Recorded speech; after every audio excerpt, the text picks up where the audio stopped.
Well, good afternoon. Welcome to Preservation Connecticut's Spring 2022 series talking about preservation, our noontime chats about everything preservation.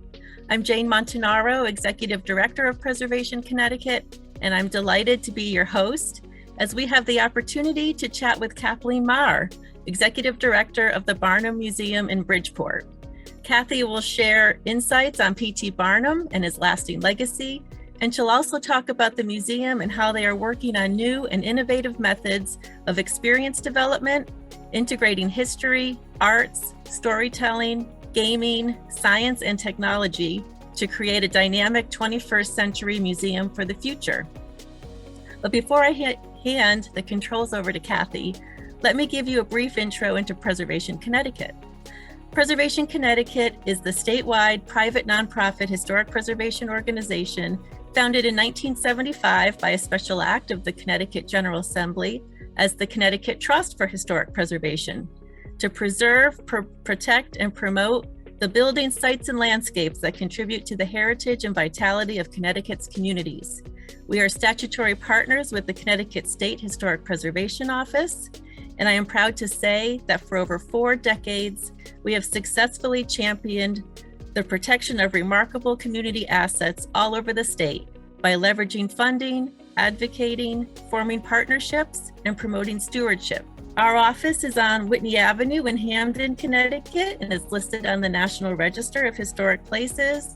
Shown here, it's the Eli Whitney Boarding House, built in 1827 to house workers for Eli Whitney's factory, and it served as Preservation Connecticut's headquarters since 1989.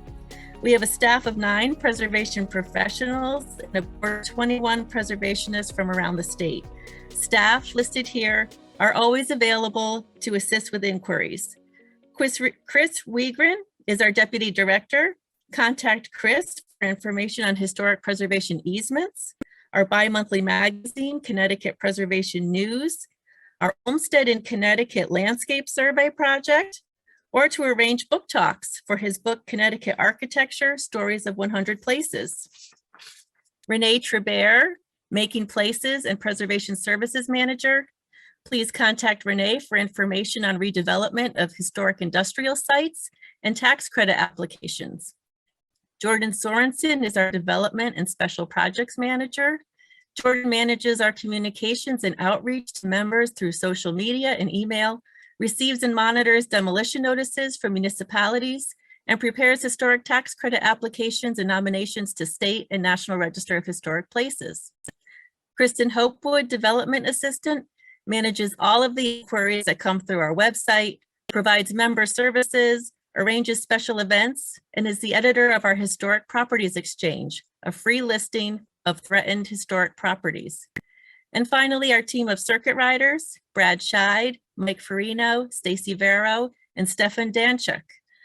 They provide immediate boots on the ground service to homeowners, developers, municipal leaders, nonprofit organizations and museums, historic district commissions, and more, with an array of preservation technical assistance, including community organizing, prioritizing maintenance and repairs, historic designations, funding, and archaeology. These chats have served as a meaningful way for us to continue our mission during the ongoing pandemic. We've been able to connect with the public and hear what's on your mind. Please feel free to use the chat feature to ask questions or ask questions directly at the end of the presentation. And of course, you can contact us afterwards for a call or a site visit. And I'd like to give a shout out to our very generous sponsor, Hoops, Morgenthaler, Rausch, and Scaramoza, attorneys at law. They sponsored this event, and they also sponsored our Connecticut Preservation Awards, which we held a few weeks ago. And before I give the controls to Kathy, I just give you a promotion for next week's chat. June 1st at noon, we will have Tom Shook, New London historian and researcher for the new Black Heritage Trail.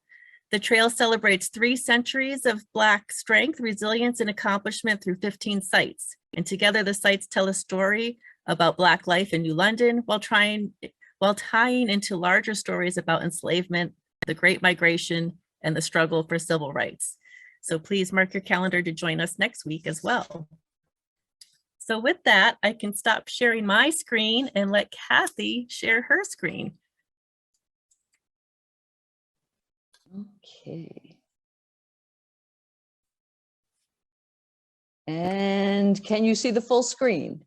Yes, perfect. Fantastic, fantastic. Well, thank you so much for the introduction, Jane, and thank you, Stacy and Jane, for welcoming me to this wonderful series that you do. I'm just delighted. The Barnum is kind of an unusual story, not just for the historic relevance of Barnum and his legacy, but certainly for historic preservation and disaster recovery and reinvention with what we're doing today. So with that, in the hour time that we have, I tried to pack that all into this presentation. So it's going to be a roller coaster of images and stories.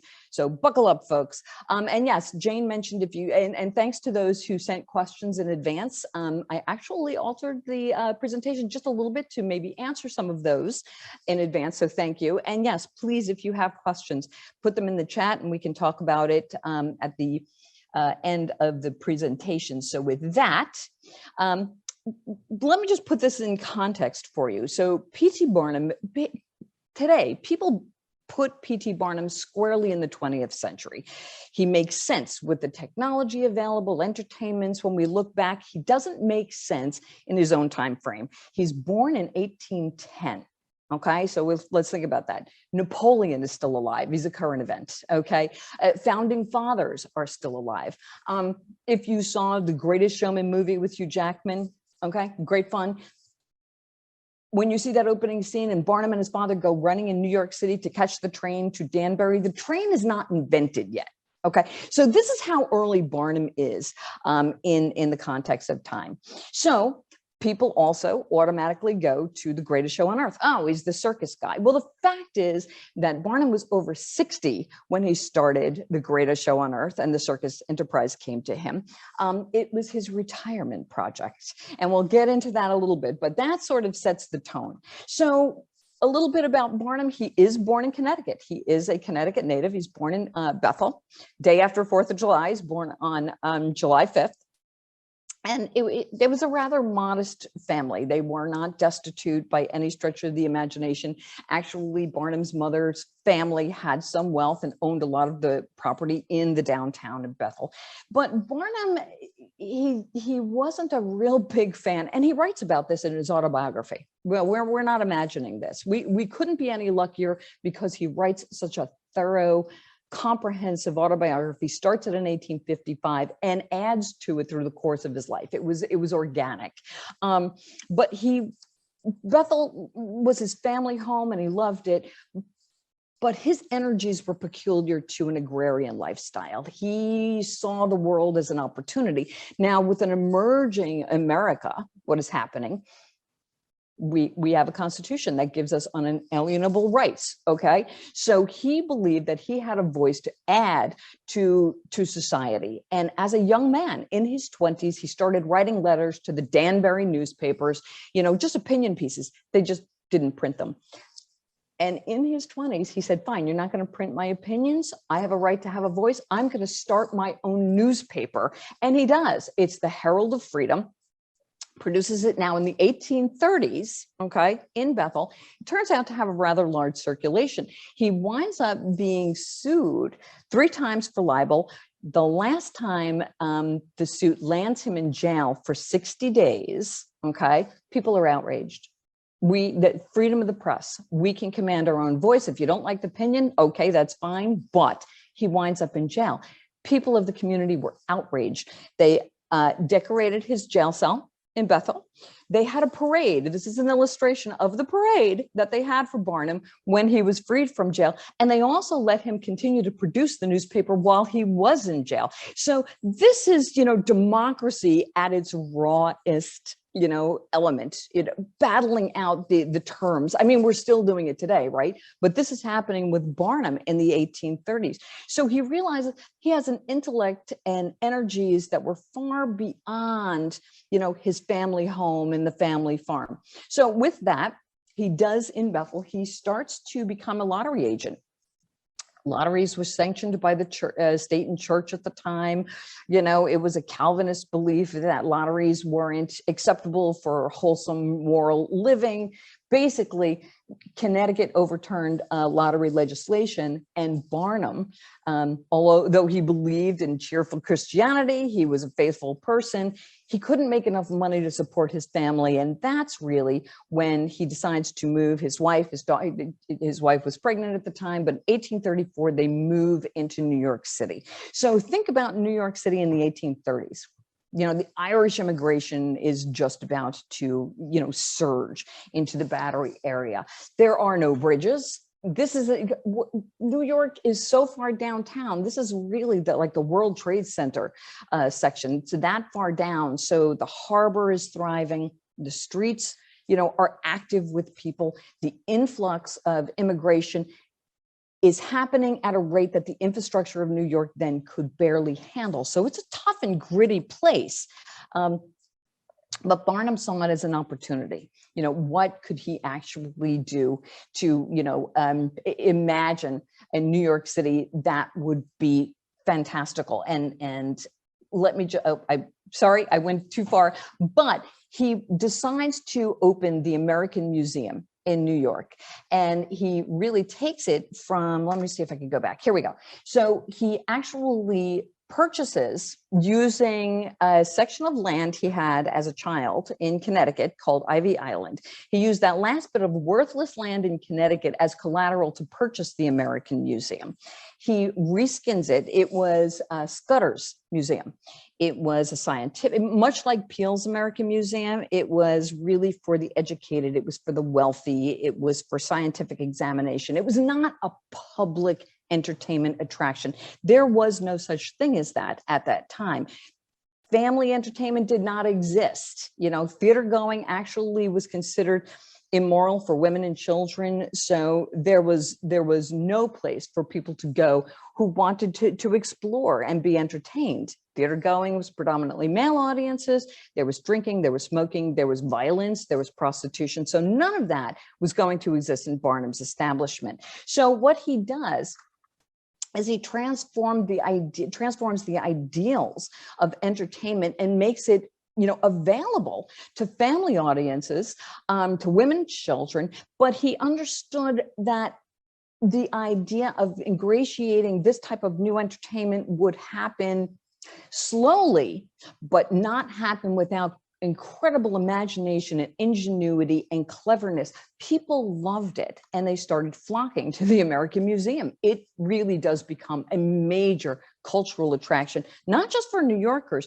but people were starting to migrate into the city to exclusively go to Barnum's American Museum as a destination.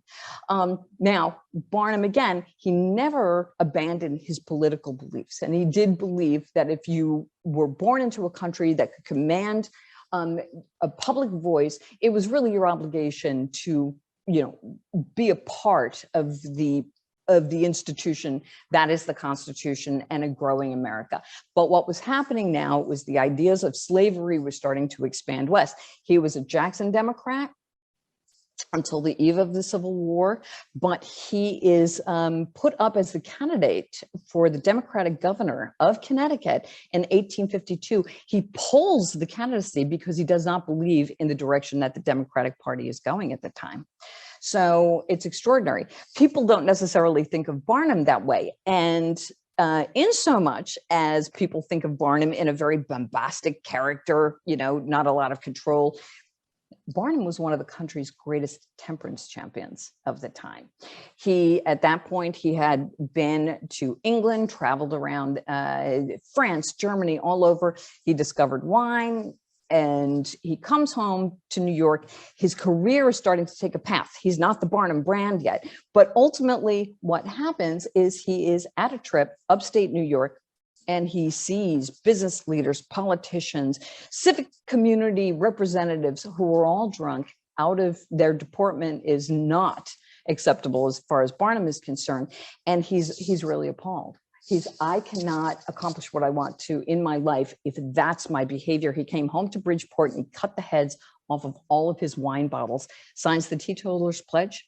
If you were at his American Museum in New York City, you wanted to drink or smoke, you had to leave and pay full price to get back in. He walked the walk.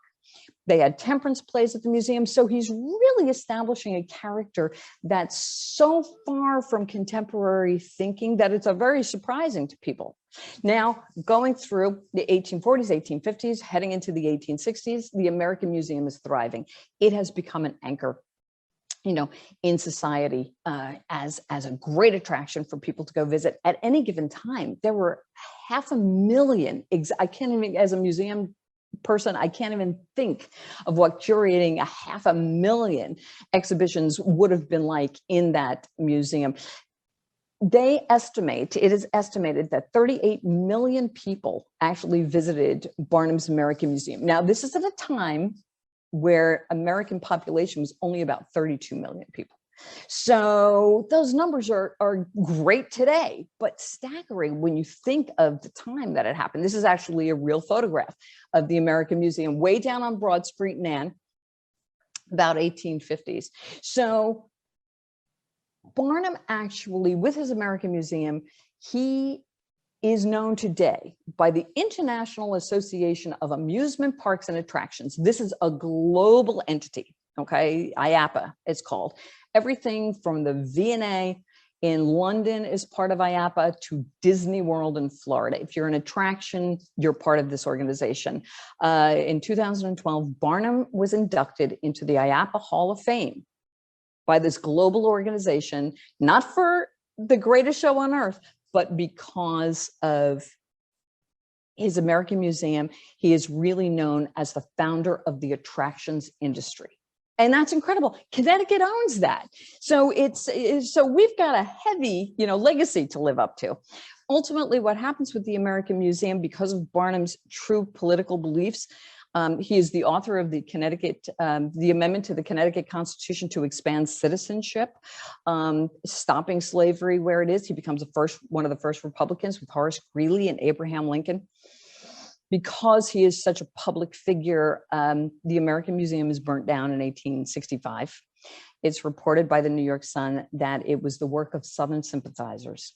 So the American Museum was gone. The second museum burned down a few years later. And it was at that point where his friend Horace Greeley said, take this as a sign, my friend, and go fishing. It's time to retire. Barnum tries. He just can't. He goes out west. This is the westward expansion. So he has the opportunity to see the domes of the Yosemite and everything. But during his travels, he meets Midwestern circus promoters, and they want Barnum's name because at that point, Barnum is an American brand, probably one of the most identifiable American brands. And he was like, okay, I can't rest, but I need to find action in this rest. He believes that going back home and opening the greatest show on earth, not in Manhattan, where he really did all of his productions, but in Brooklyn, because he leased his name to a museum proprietor in Manhattan, and there was a no compete clause, so he had to take the show to Brooklyn. So it actually opens 1871. So for the first time we see, Barnum's Magic City, the greatest show on earth. It was never really called a circus because there was so much, included in. You can see in this great tent, there's living curiosities, but there's a fine arts tent, it's a museum tent. He actually says it would revive my love of my museums. And that's how the greatest show on earth started. Now, he always liked to have a permanent structure because he would have his museums and his exhibitions. So he goes to Vanderbilt, we're a bit of an adversary, but he says, let me get the trolley barn at Madison and 26th Street. I'll reskin, the train lines. This will become the permanent structure, the Hippodrome. And that opens. Ultimately, Barnum's Roman Hippodrome gets renamed Madison Square Garden. Barnum had an office at Madison Square Garden until he died. So there would be no garden if it wasn't for P.T. Barnum. A lot of people don't know that. The greatest show on earth went through many iterations. I can barely keep up. Everybody thinks stick to one brand. Well, he didn't. He kind of went all over the board. And I love this one from 1887. P.T. Barnum's and Company's greatest show on earth and Great London Circus combined, a traveling school of universal knowledge. would not fit on my letterhead. But, and for those that don't know a little more context, in 1852, P.T. Barnum became one of the founders of Tufts University. I like to tell that to Connecticut people because there's usually jumbos in the room, but he is still listed on the board of directors, donated Barnum's Hall, which was the Science Museum. And unfortunately that burned in the 1970s, but Barnum donated Jumbo's hide, and that's how Tufts got their mascot, the Jumbos. So it's all about Barnum. It's not until late in life, Barnum actually does meet James Bailey. He found him to have steel of his own. And for the first time, it was only 3 years before Barnum died. In 1887 is the first time you see Barnum and Bailey, greatest show on earth. And so you all know, Barnum dies in 1891. Bailey continues Barnum and Bailey, greatest show on earth. The Ringlings are the competitors, and theirs was World's Greatest Show. When Bailey dies in 1907, the Ringlings purchased the Barnum and Bailey show. They traveled them separately for many years. And it's not until 1919, World War I, the economy, and the Spanish flu forced them to combine the shows. So it's not until 1919, when they created the bubble, that you actually see Ringling Brothers Barnum and Bailey Circus. So Barnum's dead 28 years before that actually is part of American culture. If he was alive, he never would have taken second billing, never. So that gets us today. Before Barnum actually passed away, his true interest was to leave a legacy behind him. And certainly Bridgeport, his beloved Bridgeport, was part of that. He was donating money to the Bridgeport YMCA. They did not like his universal beliefs. He took his money and he said, I'll establish my last museum. And the Barnum Institute of Science and History was created, all in the newspapers. And then sadly, he died right after it was all established and promoted. So he never lives to see it, but they built it to spec. So this is who we sort of are today. That tree in the foreground is gone. When the tornado hit us, that thing kind of went right into the building. It didn't slam into it, but it hit the building with its upper limbs. We incorporated Barnum's mission statement, instructive entertainment. We decided to really today go back and really try to capture Barnum's spirit to create the future museum. Barnum did it so right. What would he do today is our question. So this is the museum, the way it looks. Just as a quick little aside, when People's United Bank, now M&T, came into town. Well, People's Bank has been here since the 1840s, but when the new corporate headquarters was being established, Richard Meyer, the architect, wanted to raise the Barnum building. It was sort of in the way. Fortunately, Connecticut SHPO and the National Park Service has stepped in and said no. And then they said, well, we have to whitewash it. And they said no. But the building in the earlier photograph, this strip where the trees are, that used to be Gilbert Street.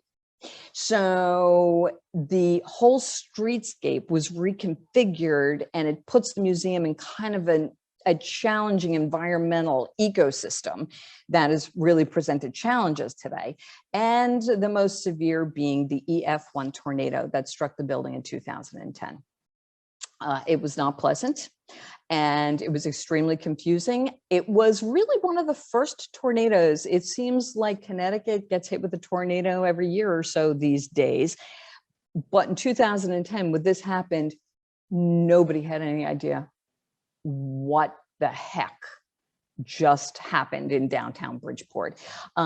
This is pretty much what we saw. This is just the block over from the museum. Trees were down everywhere. Glass windows were just blown out. You know, it's a historic downtown. So that window is about 9 feet tall.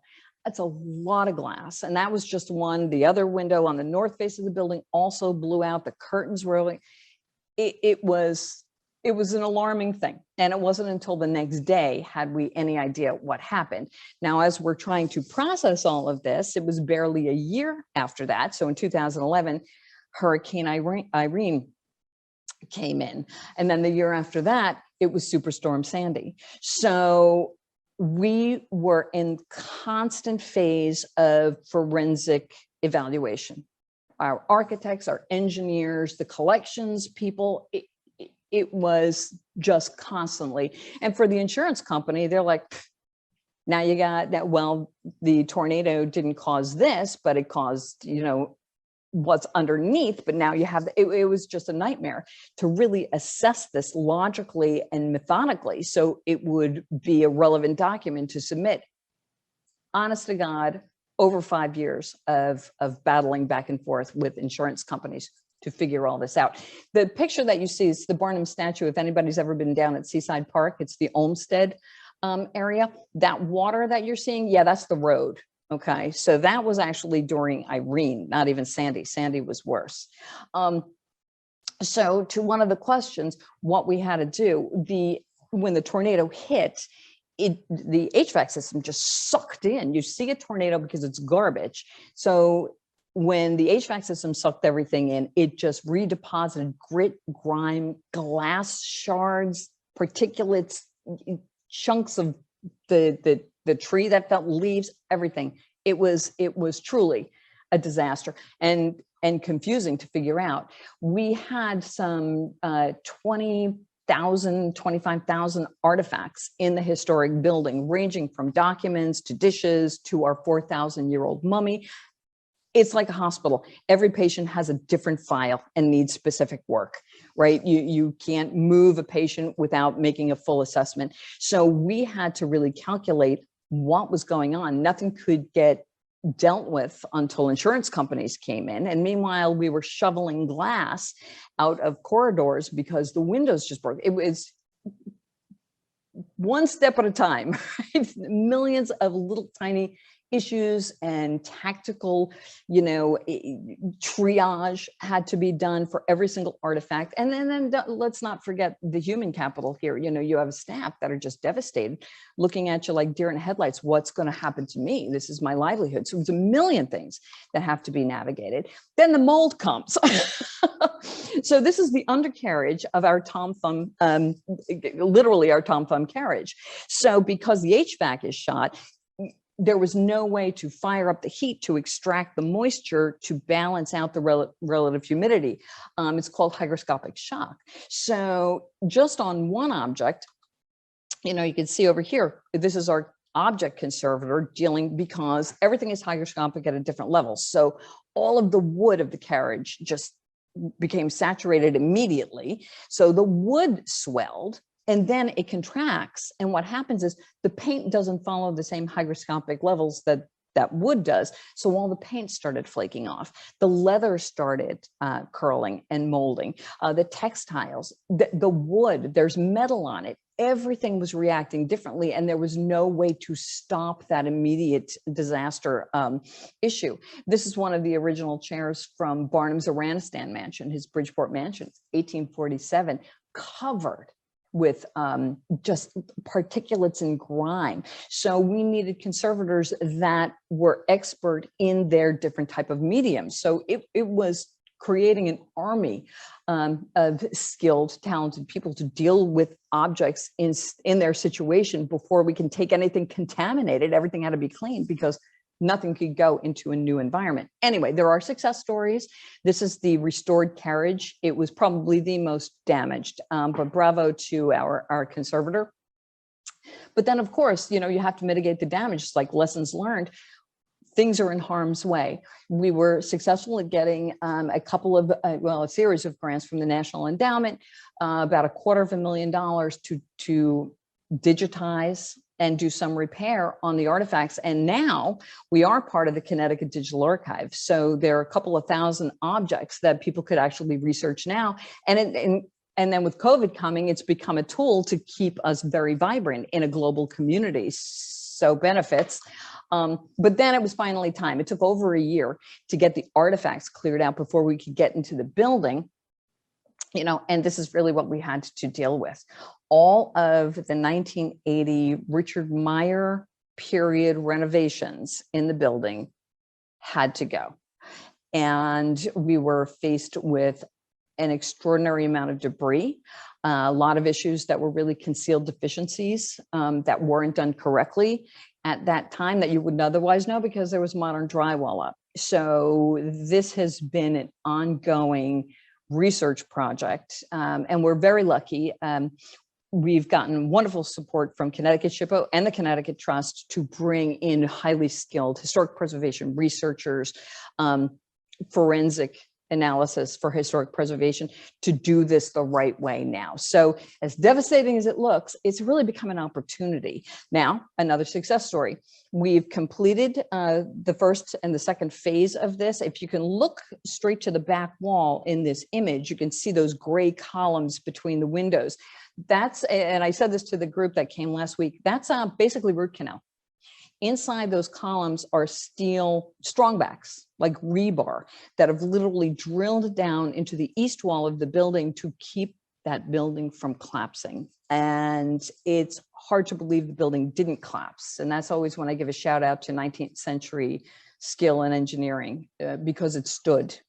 But we've stabilized that. You can see in front of you is a series of columns. The two darker gray columns we installed about 2016 with a SHPO grant. There's a similar column structure in the attic level above this, and that's really stabilizing the east side of the building.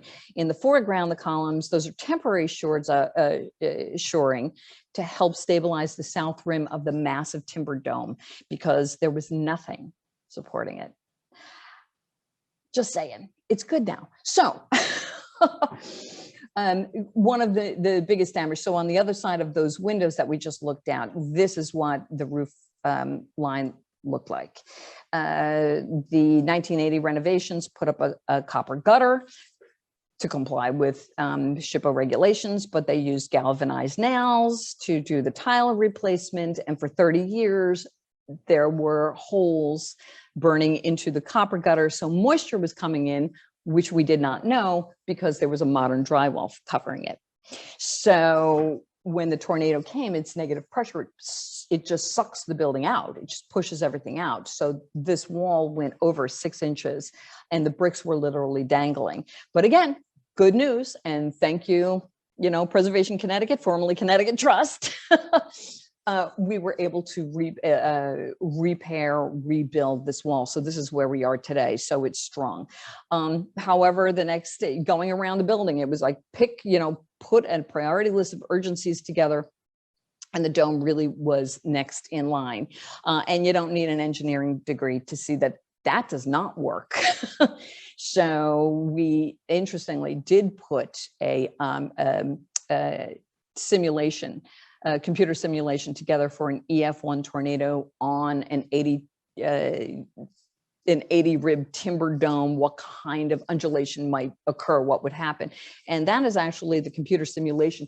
And I'll be gosh darn, if you're driving southbound on I-95 through Bridgeport, just take a look at the dome and I'll be gosh darn if you don't see exactly that. So we're not pushing it back together again.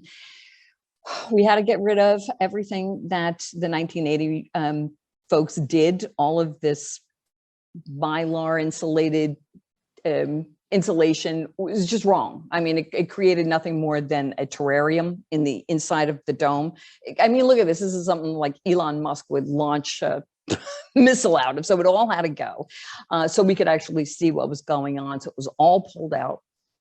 And then working with GNCB engineers, the entire dome was re-engineered. So weight load distribution points are now safely, securely, in place. So the dome internally is stable. What's tricky is that you can't see this from outside. So people say, it looks fine. What's the problem? So we've been dealing with the internal stuff to get that stabilized. We're all ready to go the next phase and boom. Okay. So COVID is just thrown, and you all know, I don't have to tell you. So from cost escalations to supply chain delays to SHPO couldn't come out because the governor was like, nobody's going on site to do anything. It's just when we were getting ready to do the next phase. So it's just delayed things. But I thought this would be interesting. People are asking, where is it all coming from? I mean, I literally, we are the busiest closed museum on the planet. I've probably worked harder in these last 10 years than I ever imagined in my entire life, because you just can't stop. Every rock has got to get turned over. Where's funding for different types of things? So, and this is a little low. We've raised some more money since then, but about $12 million put just into the historic preservation of the landmark building, not including programs, general operating. You got COVID involved in all of that. So it's been constant vigilance towards, you know, the goal, getting the building fully restored and reactivated.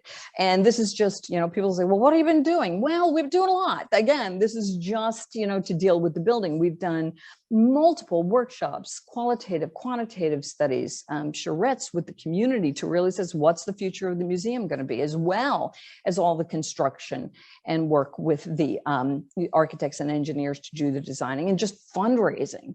And I will point out that including me, there are 3 staff here and a fourth who's part-time, hardest working people in the industry. And this couldn't happen without that level of dedication and commitment. So bravo to the staff and team and the board of the museum for staying focused on this.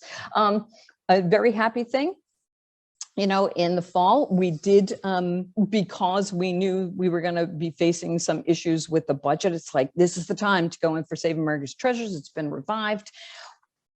The Barnum Museum is on the National Register of Historic Places as a nationally significant site.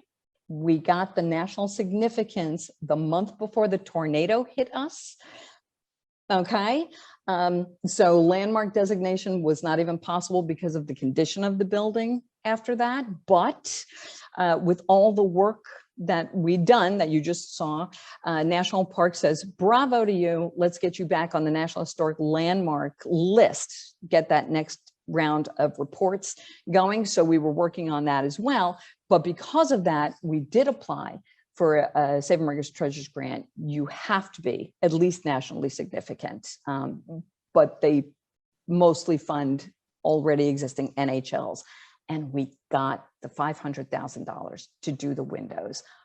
Couldn't even believe it. They called, Congressman Himes called my cell phone, and it was like, go us. So the Barnum Museum is actually used by the national parks as an example. Yes, you know, non-NHLs can get this funding if your appeal is strong enough. So insider information, if you're looking for an SAT, they love window repair. Little insider information. It's the most complicated part of any project, so I'm sharing that with you. I'm here to serve. So we already had the drawings. We are this far along. We were able to assess everything on the exterior with the team of historic preservation people we have. We worked constantly with SHPO to make sure it was exactly right and complied, just so you can get the scale. You know, there was a lot of inventory of everything from the brickwork to the terracotta friezes, the windows, and really getting the photographs to really demonstrate what we were looking at. The windows alone, there are 21 different types of windows in the building. Not including the stained glass, you know, that's beyond the 79, but we had to map it out and map out the condition of everything. You don't have to read all of this. This is just to show you exactly what we had to assess as far as an inventory of every single one of these windows. So it would be, well, not just to us, but it would certainly be clear to you know, the contractors who are going to be doing the restoration work. And you can see how it's mapped out, and you can really kind of get a close look at the level of damage of some of these things. I mean, honestly, it's like you could stick a pencil or a screwdriver right through some of the wood. So how, you know, how are we going to restore as much as we possibly can, you know, and save, you know, the original objects, the original frames, the original integrity of the building. So that's really been the charge. The stained glass, as just mentioned, are not part of the Save America's Treasures, but they are part of our overall bonding package. So it is more than, they're definitely going to have to take the windows out and send them to conservation laboratories to really do the assessments, because they just simply were not done in the 1980s. They put some kind of membrane on the exterior, which probably helped them from being severely damaged during the tornado, but all of that has to get assessed. So we're always doing a GoFundMe. Sorry, Jane. But that's just a gorgeous picture of the way it looks. And just for context as well, the third floor of the building was the lecture hall, and Thomas Edison spoke here. The Wright brothers spoke here. Curators from the Peabody at Yale to the Museum of Natural History in New York spoke here. So it has historic relevance. Now, the good news, National Park said, bravo. Jenny Schofield over at SHPO office has been so dedicated to helping move this forward. In October of 2021, the advisory board of the National Parks read and unanimously voted to make the Barnum Museum a National Historic Landmark. And believe it or not, the Barnum Museum will be Bridgeport's first NHL. Everything's on the National Register, but Bridgeport actually does not have an NHL. So this is going to be an exciting day this summer. The final signatures should be coming. But somebody asked in the questions also, how am I doing for time? Okay. So with all of that work going on, we still couldn't lose sight of what are we going to do? We've got to activate a 21st century museum meeting the needs of contemporary audiences. This can't just be a simple, stick an object in a case with a lid over it, some label copy. People don't want that as much now. They want to engage. They want to feel emotionally connected to a visit that they have. So we did a lot of work assembling armies of people in the community and beyond to really start talking about this. So what we realized was we've got one of the world's greatest showmen, noticeable showmen, and we've got a lot of scholarship, and these two things have to meet and they have to blend. So that's an impressive charge. What we learned from all of the people and hundreds of people, workshops, focus groups, what we learned is that people want to be immersed. They want to feel transported from the moment they come in. It's like, how do I do it? And the question that kept coming up in all of these groups is, geez, what would Barnum do? What would Barnum do? That became the question that we had to answer. What would Barnum do? And that's what we're going to do.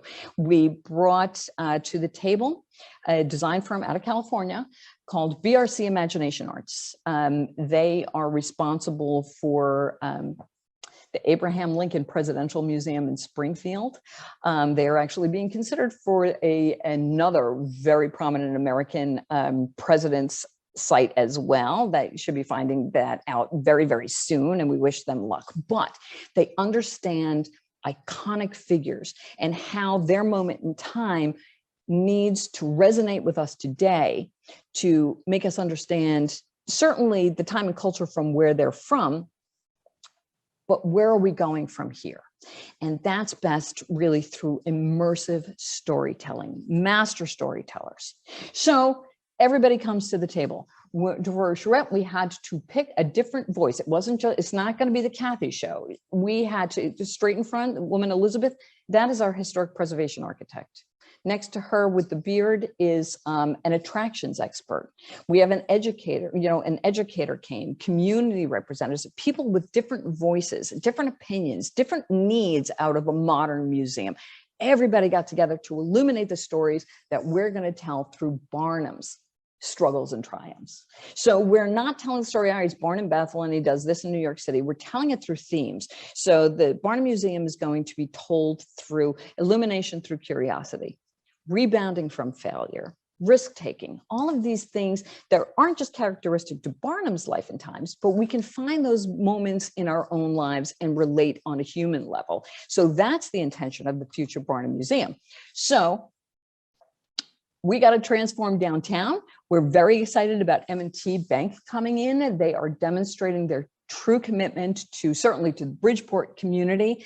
And we're excited that we're going to be able to transform downtown to be something that's going to be appealing and engaging, not just for, well, certainly for our regional community, but for the thousands of people that are on I-95, you know, that are coming in, the international guests that are reaching out to us now. So there'll certainly be something for everybody, and it'll take you through those stories of learning and, like I said, illumination through those elements. And certainly the use of technology, you know, that's where we live in today. QR codes made a massive revival during COVID, right? How do we bring somebody into one story and then through their own device, give them an opportunity to take a deeper dive through a particular story? What is their path? So you come to the museum with 5 different people, you all can take a different, you know, take a different tour of these stories, then go back and together and talk about it, and then ultimately come back to the museum.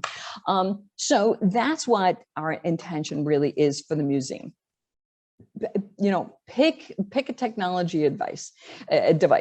You know, we got to tell the story of the circus. We're only about 30,000 square feet of space. We don't have trapeze capability, okay? So when you get to the greatest show on earth, well, that's what AI could be good for. So this is going to be the experience. There's nothing like this from New York to Boston.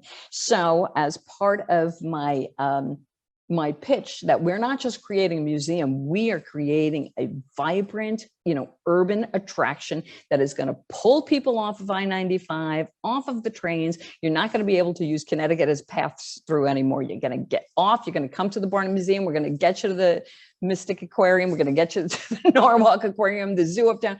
This is going to be a destination for people. So that is the plan.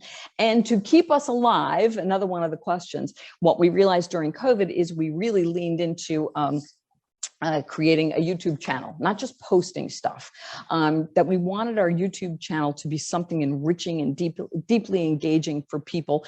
And it was actually David Fay from the Bushnell Theater who said long before COVID, Barnum needs a channel. So I always think of David, but now, and this is an old image, but starting from 0, the channel just topped 250,000 views. We've gotten closing in on 2,000 visitors. So please go to our YouTube channel. This program will be up on it so we can help support the, you know, Preservation Connecticut, and, you know, and like and follow and be engaged on this platform. So this is going to be our bloodline during the construction. We just had the walkthrough. So we are going to be under scaffolding coming this summer to restore the building as we move into the next stage, which is designing all of those concept art drawings. They need their calculus. That's going to become the next reality. So we are closing in on it. So Barnum, goodness gracious, he gave us these wonderful words. You know, whatever you do, do it with all your might, work at it day, you know, early, late, in season, out of season, leaving no stone unturned, deferring not a single hour, that which can be done just as well right now. That is my boss. That wrote that in 1878, and that's what I have to read every day to just keep me going. But on a nicer ending note, Barnum's final words right before he died, and I think these are wonderful words to live on. I believe in this world is in great measure what we choose to make it, and I therefore propose to point out, as so far as I can, the best methods that are best calculated to enable us to get on in it and obtain comparative happiness. And I wish you all those words. So with that, the show will go on, and thank you all so very much. And what's my timing? I think I'm maybe a couple of minutes over, Jane. No, you're perfect. We have a good 10 minutes for discussion if people have questions. I think you epitomize Barnum's sentiments perfectly, Kathy. No one else would have persevered through all of those challenges and overturned every single stone like you have. It's really a remarkable story. I know, and I always worried about the stone that I missed. So, but I'm happy to answer any questions. Stacey, you want to read any of that were on the Excel sheet so I don't, my cursor is acting funny. So you talked a little bit about the development process in the event description, so I think that one's covered. In terms of artifacts, manuscripts, buildings, even information, how did you compensate for what has not survived? What has imagination, intuition, and guesswork played? So as far as I'm assuming what has not survived from the disasters, I'm assuming that's how I'm interpreting that question. I believe so. Astonishingly, we only lost one artifact. Wow. Only one. And when I tell you, believe it or not, the most water, even with Irene and Superstorm Sandy, the most water poured into the building from the tornado. And water finds its way, right? So the basement level is where they had the offices. They will not be going back to the basement. And the water poured down on the rack that had all of the Barnum documents. Right? So the city's locked down. Mayor locks the city down. So there's nobody coming. Honestly, I wrote the Barnum Museum's emergency manual, the emergency guide. Big, everything's in there. And and it's kind of a joke. It's like I've got biohazard waste, the hurricanes are in there. And I always joke, alien invasions, everything is in this. And tornado is in it. And the first word says, when you get the warning. There was a warning.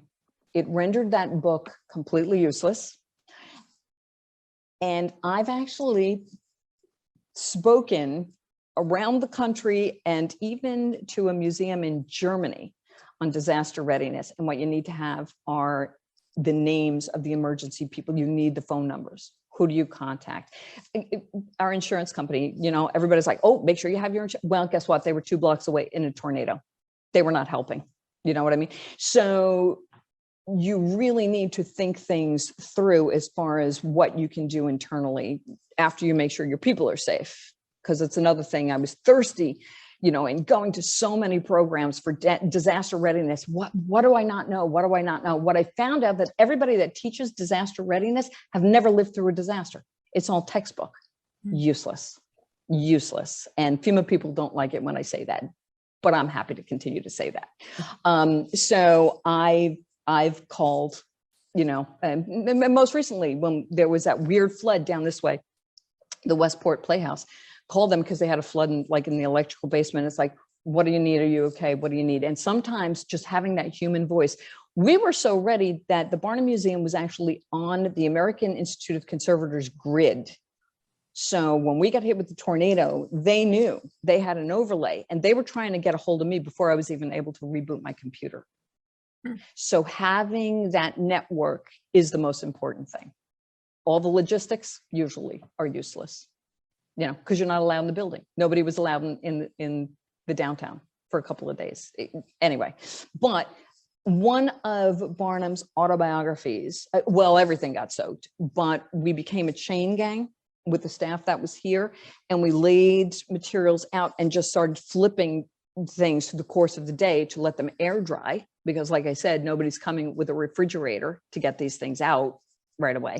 One autobiography from 1872 was sort of tucked in a way, it just got missed and it just totally molded over. Now, fortunately for the collection, we have multiple 1870 autobiographies, but that's the only thing that we lost. There are still things in conservation labs. There were things that started showing their damage a year after. And our big gallery, for those of you who've been here, we have about a 5,000 square foot gallery, which really became the large object, visible storage, so to speak. When Sandy hit, that room had to puff back. Everything that was cleaned had to get cleaned all over again by the conservators. So it's just a matter of tracking all of this. One of the first responders to the Barnum Museum was the director of emergency management at Yale. And her advice was painstaking documentation. And like I said, I'm a giver. If anything ever like this happens, painstaking documentation, because the insurance companies dragged us through this for over 5 years. So that's another Zoom. But that's what we did. That was my full-time job practically, and my staff and the board for all of those years. So that was a testament to, the power of patience and going Zen. So another question. Well, I think you just answered Sarah's. Sarah's just popped up, but she asked how you would recommend other institutions prepare. And I think you just answered that, like documenting all of your collections. There is, and I'll be very specific. There is, and I don't have it at my fingertips, the Council of Archivists have like a little pocket prep plan. It's this big. It's like the size of a credit card. Paper folds out, and what it literally is, it's loaded with information that you put as far as the contacts you need to know, and who has the authority, who does the checking. It also allows you to put little tiny pictures of your objects. So if you can't go in, you got to send the firemen in, or the policemen in. They can grab something off the wall and get out. We have in our storage racks, everything's on wheels, everything's up. So this way you can roll racks out instead of things, and they all have light reflectors. There's a little tiny card, like a light reflector. So if you have no light, you can see the reflection. So it's just little tiny things that you wouldn't necessarily think of.